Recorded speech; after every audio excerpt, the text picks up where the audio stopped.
so I finally got out of the man cave and I've come to my old bowls club, Gag Hills, and I've got to tell you guys, this green is absolutely immense. I bumped into Phil Worrell, the greenkeeper, the other day, and he says it's looking brilliant, and he's not wrong. It's lovely and green, and you know, there's not a blade of grass out of place on it. And it's probably in part down to a guy called Maurice Lacey, who gave Phil Worrell all the instructions on how to look after the green. Now, unfortunately, I had some very sad news, and I heard that Maurice actually passed away over the weekend, which is very sad. He was a well-known character in Rosendale and Rochdale and Burnley and all around here. Everyone knew him, and he'd been around for seemingly ever. Unfortunately, he passed away, and I'm sure you'll join me in sending all our condolences to Maurice's friends and family. Yes, both me and Karen were members here, and the members have decided to plant a little memorial rose tree for Karen. And actually, this is the first time I've seen it today, so I'm glad you're here with me to see it.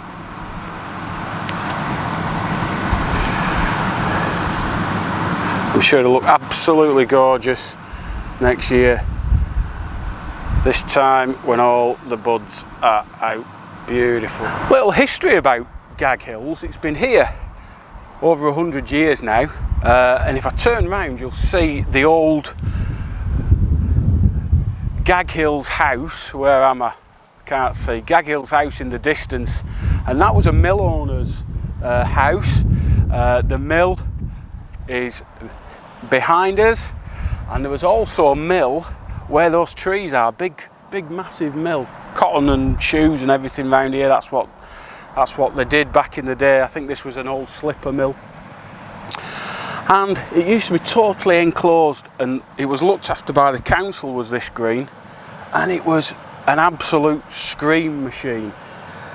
It was totally isolated from all the weather, all the bad weather that Rosendale gets, and it was a bit of a sun trap. It got sun, it got rain, but it never got any wind.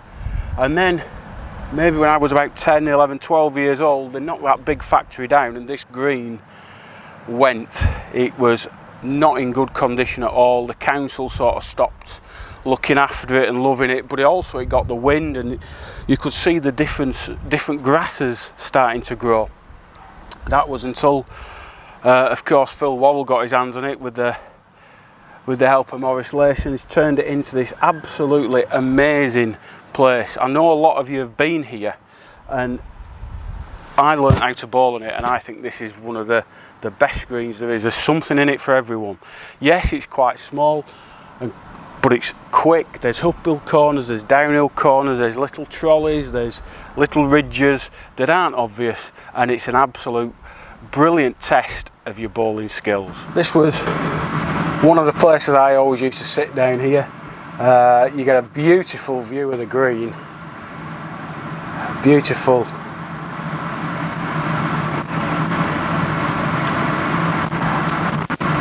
Always sunny in Rosendale, so of course I want to sit in the shade. But also this bench that I'm sat on was donated by the Scaife family, and many of you may remember a chap I used to play with up at Edgeside. It taught me an awful lot about the game and how he played. A guy called Keith Scaife. Played for North Lancs for many years, runner-up in the Spring Waterloo one year, won the North Lancs Champion of Champions many times, and an amazing competitor, always hard to beat in Rosendale. And I just come and sit here, and yeah, it brings back some happy memories of playing with Keith in the famous Edgeside team back in the day. And that might be something I do in future. I know somebody suggested I go and have a look at my old alma mater, Edgeside Park. It's not there anymore, it's a playground, but yeah, maybe I'll have a run out during the week and have a look up there. So Keith Scaife, great guy. Some of you may have known him as Mr. Bojangles. Always had a set of keys attached to his belt.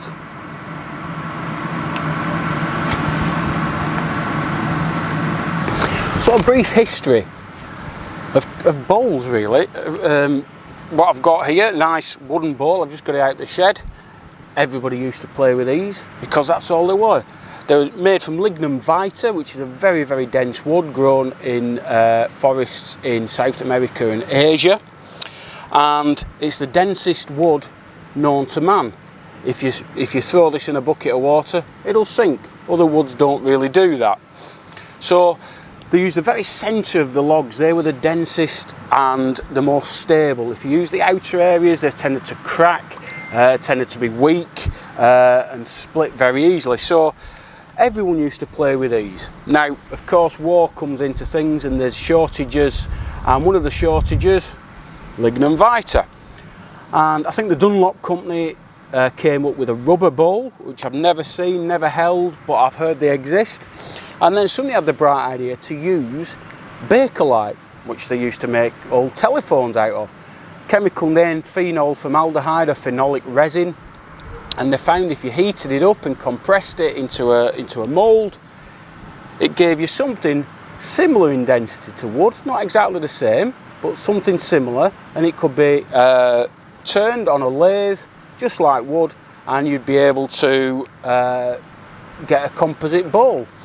Didn't really take off until the mid to late 70s, and I know Drake's Pride early 80s maybe, when they really started you know, getting into the market with plastic bowls. Same with Taylor's, and now 99.9% of competitive bowlers play with plastic bowls, if you will. But of course, the thing that they did do was they started to change the density, because they realised it gave the bowl different properties, and that is what we're going to be talking about today. Okay guys, we'll start off very quickly with the standard density. So forgive the appalling drawings, it's something I've not been trained to do, actually draw a bowl shape, but you can see 2.6, 2.8, 2.10, so they get progressively bigger. So obviously the 2.10 has more mass than the 2.8 and the 2.6, so that'll exert more force down onto the green than that, okay? But that's got quite a large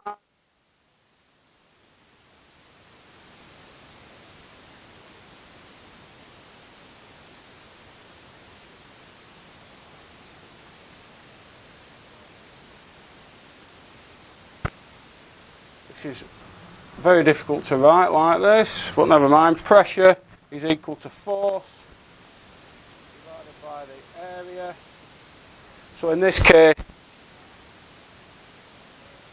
that gravity over a big area, slightly smaller weight over a slightly smaller area, bit smaller weight over an even smaller area. So the pressure it exerts is the same. Okay, so those three bowls exert, so no problems there. So then we have to look at, well, why do they travel different distances? We know that a £2.10 ball, if we send it at the same velocity as a £2.6 ball, will travel further. And that is mainly down to the fact that momentum is equal to the mass times the velocity. So if we send all those three bowls at the same velocity, i.e. same speed and direction, the only thing that's affecting its momentum is the mass. So the 2.10 ball has more momentum than the 2.8 and then the 2.6. And basically friction from the grass will eventually slow them down to zero, and that is why standard density balls of different sizes, if sent at the same velocity, will travel different distances. Okay, so let's have a look at the more confusing situation, which is when you've got different densities of balls and a standard weight. So in this case, these three balls, again, forgive the diagrams, all weigh the same amount. The mass is the same, the weight is the same, but the densities are different. That is due to the volumes of the bowls being different as well, because density, if you remember from school, is equal to mass divided by the volume. So a 210 high density bowl is generally about the same size as a 2.8 standard density bowl, which means the volume has decreased. That's decreased. So that means the density increases. Rub them out. The standard density bowl is as in the last scenario, so that's the 210, we know it, fine. The low density bowl is bigger, it's about the same size as a 212 standard density bowl. So we go back to this, if the volume has increased, so the mass has stayed the same, the volume has increased, that means the density has gone down. Now this is where it gets a little bit more confusing.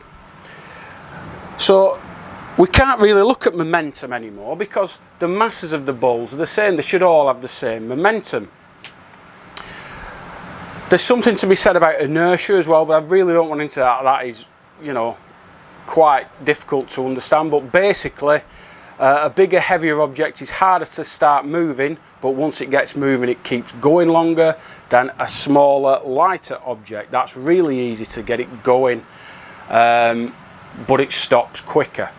Don't want to talk about inertia. It does have an effect, but not as big as the effects I'm talking about. So in this case, the 210 low density, that's its centre of mass, say.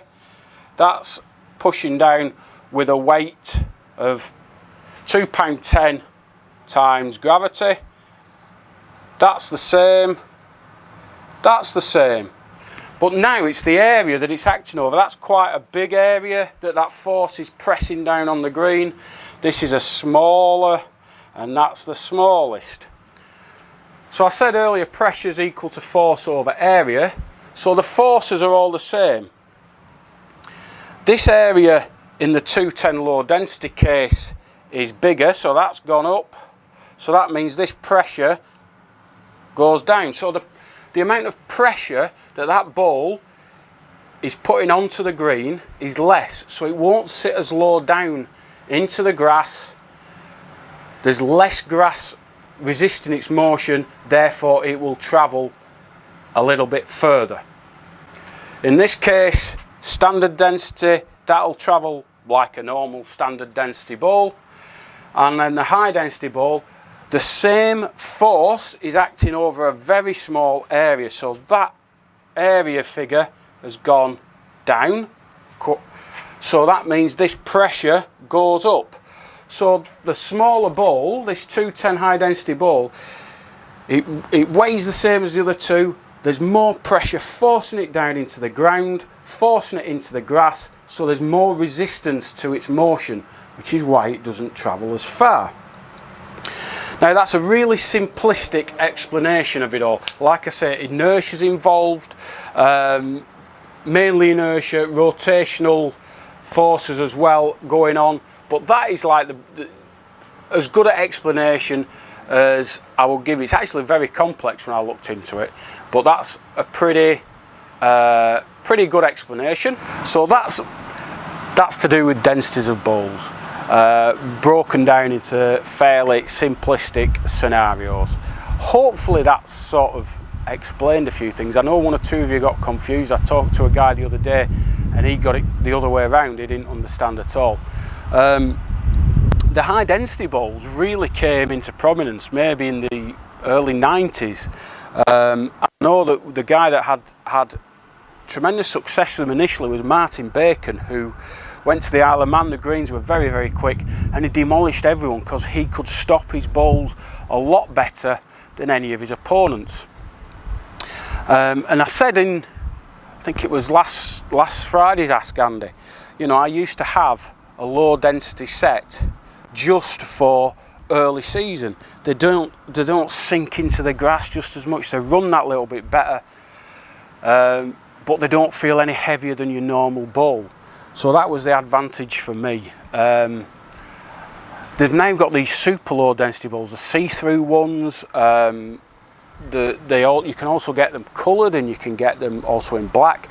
They're very, very low density, and they almost look, if you watch them going across the green, they almost look like they're floating on top of the green, which is brilliant in heavy conditions, or you know, if you struggle reaching. As soon as you get any pace on the green though, that's when you start struggling. They're very, very hard to control. They don't react the same on certain marks, just because they're not sitting down into the green like you would expect them to.